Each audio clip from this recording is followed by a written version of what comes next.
This study's pretty interesting. When criminal profilers are looking for a serial killer, they're looking for body disposal patterns. Now, what does that mean? That means they look at the things the killer has left behind at the crime scene. Did they leave something? Did they take something away as a trophy? Did they leave their calling card to show it was them so they'll know it every time they show up to one of these victims? They go, oh, it's the so-and-so killer? That kind of thing, right? And sometimes they do it by accident. They don't even realize they're doing it. And this lets the profilers know what kind of person they're dealing with. They can gather up this information and say this person is a quiet person who lives alone, or this person is a charismatic person who's always out in the public and wants to be seen and wants to know people. Stuff like that. Fascinating. So this study tells you about that. It goes through and gives you some details you're probably not going to get anywhere else but a study like this. Okay, so now here's what I do, and I've told you about this before. When I'm doing these psychopathy talks, I take a study, I throw it into AI, and it squirts out this little conversation with itself, and it makes it sound like a man and a woman talking. Sometimes it's a little cringy because it's not human, but all the information is there that you need to learn something. So if you want to learn something, great. You'll learn something here. We're going to get in some seriously fascinating territory, the world of criminal profiling. And I got to say, this research study has given me chills. We're about to unpack a 2008 paper, and the title is a mouthful. Body Disposal Patterns of Sexual Murderers, Implications for Offender Profiling. Okay, so I know that title might sound a little intense, but trust me, this is where the real insights into the criminal mind lie. Think about it for a second. Could something as simple as like moving a victim's body, could that actually give us a glimpse into the killer's personality, their relationship with the victim, maybe even their past? I mean, let's find out. One of the things that really made me stop and think while reading this was how this study challenges our assumptions. I always thought moving a body, that meant like a more organized and methodical killer. But the why behind that efficient, that's where things get really, really interesting. So before we get into the details, let's bring in our expert to talk about why this research even matters. What's the big takeaway for investigators? For anyone trying to understand these crimes? Well, it all comes down to those crucial early stages of an investigation. So imagine you're facing this mountain of evidence, right? You have a long list of potential suspects. Now knowing whether the perpetrator likely moved the body, maybe because of their own psychological characteristics, or maybe because they were trying to protect someone, that knowledge can be incredibly valuable. It's like finding a compass in the middle of a desert. You know what I mean? Yeah, a compass in the desert. I think that's a perfect way to put it. It's all about making sense of the chaos, like finding those patterns that help us understand the why. In this study, found some pretty compelling links, I think, between who the offender is and their decision to move the body. Two things really jumped out at me.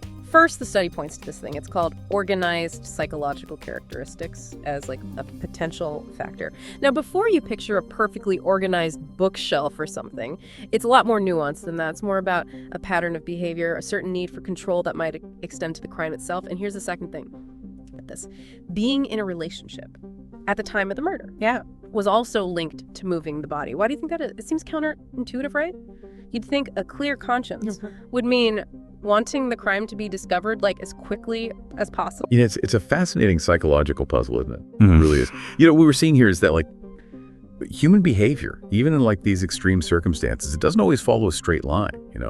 This study found that offenders with this cluster of what they call organized psychological characteristics, things like a history of maybe psychological abuse, maybe substance abuse, they often showed a higher tendency towards planning, towards wanting to control the situation. It's like their need for control kicks into overdrive during the crime.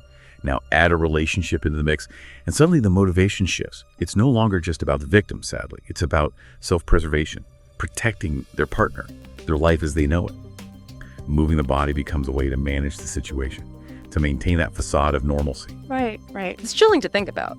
Seeing how these factors could intertwine in such a dark way. And hold on to your hats, because it gets even more complex. On top of those offender characteristics, the researchers also found that the situation itself, the circumstances surrounding the crime, played a significant role in whether or not a body was moved. For example, and this surprised me, the study found that older victims were more likely to be left at the scene. And another curveball, if there was some kind of conflict with the victim right before the crime, the body was also more likely to be left right where it was. Yeah, this is where understanding the context is crucial. Remember, we're talking about a very physical act here. Moving a body takes time, it takes effort, it takes planning. It's not always easy, especially if there are physical limitations.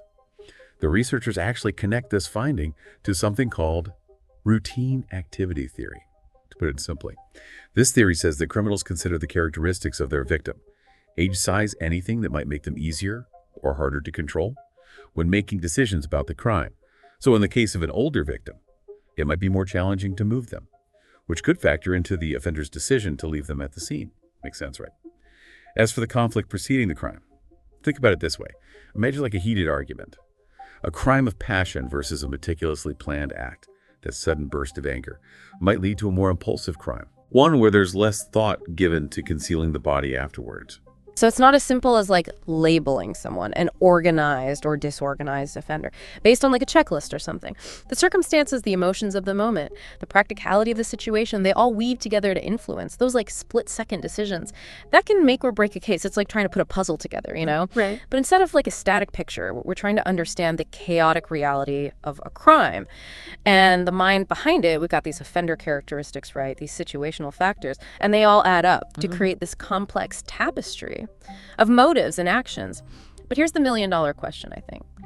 Can we actually use this knowledge to predict what a killer might do? Can we use this routine activity theory or whatever to anticipate their moves? I mean, that's like the holy grail of criminal profiling, right? Well, yeah, I mean, that's the goal. But it's important to remember that human behavior is very rarely predictable with like 100% certainty, you know?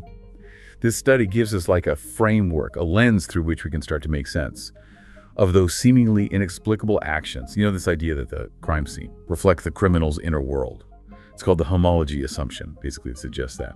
The way a killer chooses to dispose of a body or like stage a scene. It can offer insights into their thought processes, their fantasies, their psychological state.